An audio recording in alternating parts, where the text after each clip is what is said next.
Mais uma leitura aqui no canal e agora o capítulo 8, que bênção, do Evangelho de Lucas. Vamos lá. Não muito tempo depois disso, ele passou pelas cidades e aldeias da Galiléia para anunciar a vinda do reino de Deus e levava consigo seus 12 discípulos. Iam também algumas mulheres que ele havia curado ou de quem havia expulsado espíritos malignos. Entre elas estavam Maria Madalena, de quem Jesus havia expulsado 7 demônios, Joana, esposa de Cusa, administradora do rei Herodes e que estava a cargo do palácio de seus negócios domésticos, Susana e muitas outras que contribuíam com seus recursos próprios para o sustento de Jesus e seus discípulos. Um dia ele contou esta parábola para uma grande multidão que queria ouvi-lo, enquanto muitos outros ainda estavam vindo de outras cidades. Um lavrador saiu ao campo para semear. Quando lançava sementes no solo, algumas caíram à beira do caminho e eram pisadas. As aves vieram e as comeram. Outras sementes caíram em solo raso com pedra por baixo. Estas começaram a crescer, mas logo murcharam e morreram por falta de umidade. Outras caíram entre os espinhos, que sufocaram todas elas enquanto cresciam juntos. Ainda outras caíram em terra boa. Essas cresceram e deram boa colheita, de 100 por 1. Ao terminar, disse: aquele que tem ouvidos para ouvir, que ouça. Seus discípulos perguntaram-lhe o que significava aquela parábola.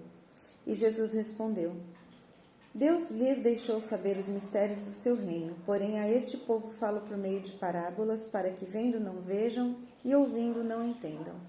Este é o significado da parábola.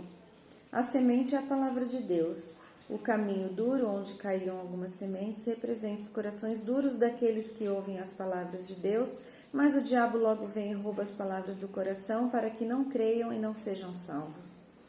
As sementes que caíram sobre as pedras representam aqueles que têm prazer em ouvir a palavra, mas não têm raiz. Eles creem por algum tempo, mas quando sopram os ventos fortes da provação, perdem o interesse.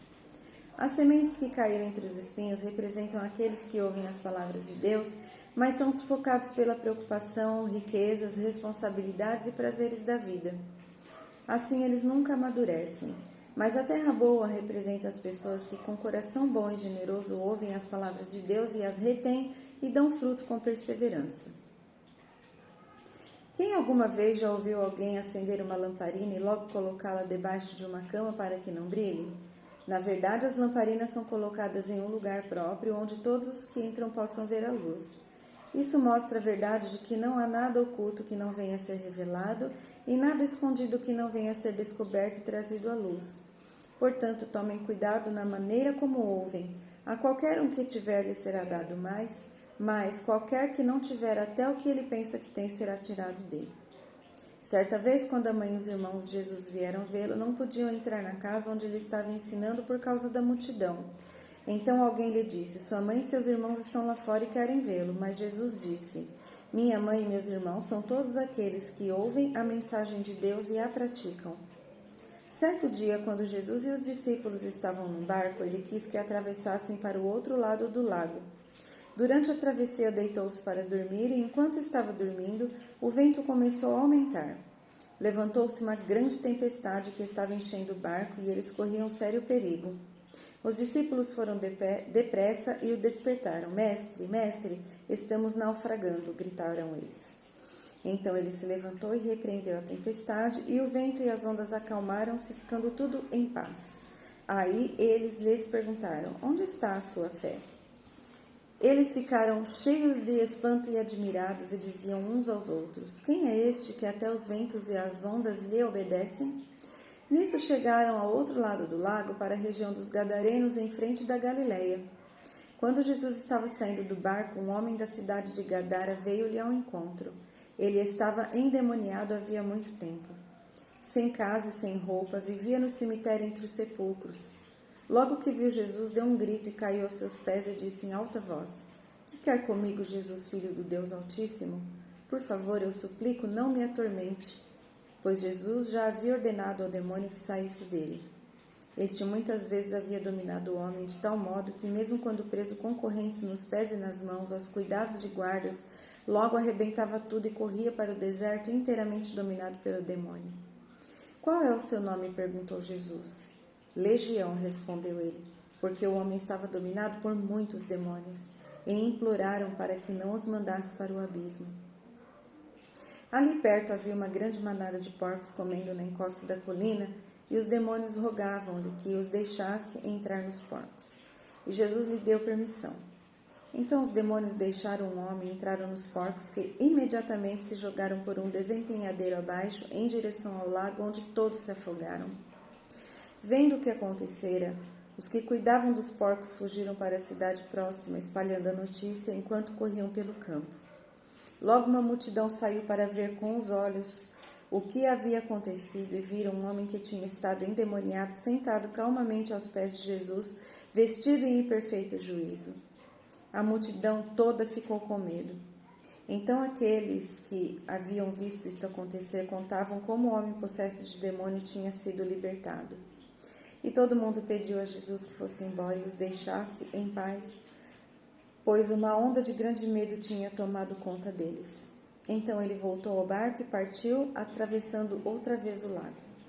O homem que tinha estado possesso de demônio pediu para ir também, mas Jesus não deixou.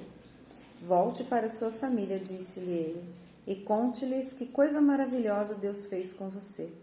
Então o homem foi pela cidade inteira, contando a todos o que Jesus havia feito por ele. No outro lado do lago, o povo recebeu Jesus de braços abertos, pois o estavam esperando. Então um homem chamado Jairo, dirigente de uma sinagoga judaica, veio e caiu aos pés de Jesus, pedindo-lhe que fosse à sua casa com ele, porque estava morta sua única filha, uma menina de 12 anos. Jesus foi com ele, abrindo caminho no meio da multidão que o comprimia.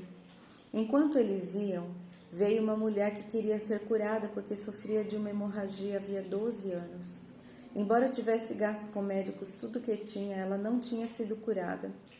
Ela veio por trás e tocou na borda do seu manto, e no mesmo instante a hemorragia parou. Quem tocou em mim? Perguntou Jesus. Todos negaram e Pedro disse: Mestre, são tantos os que se juntam em torno do Senhor. Mas Jesus lhe disse: Alguém tocou em mim, porque eu senti que saiu poder de mim. Quando a mulher percebeu que Jesus já sabia, começou a tremer e caiu de joelhos diante dele. Diante de todo o povo, contou porque tinha tocado nele e como tinha sido curada na hora. Filha, disse-lhe Jesus, a sua fé curou você, vá em paz. Enquanto Jesus ainda estava falando com a mulher, chegou um mensageiro da casa de Jairo, dirigente da sinagoga, e disse a Jairo: A sua filha morreu, não adianta incomodar o mestre agora. Porém, quando Jesus soube o que havia acontecido, disse a Jairo: Não tenha medo, apenas confie em mim e ela será curada. Quando eles chegaram à casa de Jairo, Jesus não deixou entrar ninguém no quarto, a não ser Pedro, João e Tiago e o pai e a mãe da menina. A casa estava cheia de gente se lamentando e chorando, porém ele disse: Parem de chorar, ela não está morta, está apenas dormindo. Isso fez com que zombassem e rissem dele, porque todos sabiam que ela estava morta. Então Jesus a tomou pela mão e disse: Menina, levante-se. Naquele mesmo instante, a vida dela voltou e logo ficou em pé. Deem alguma coisa para ela comer, disse Jesus. Os pais dela ficaram maravilhados, mas Jesus insistiu em que eles não contassem a ninguém o que tinha acontecido.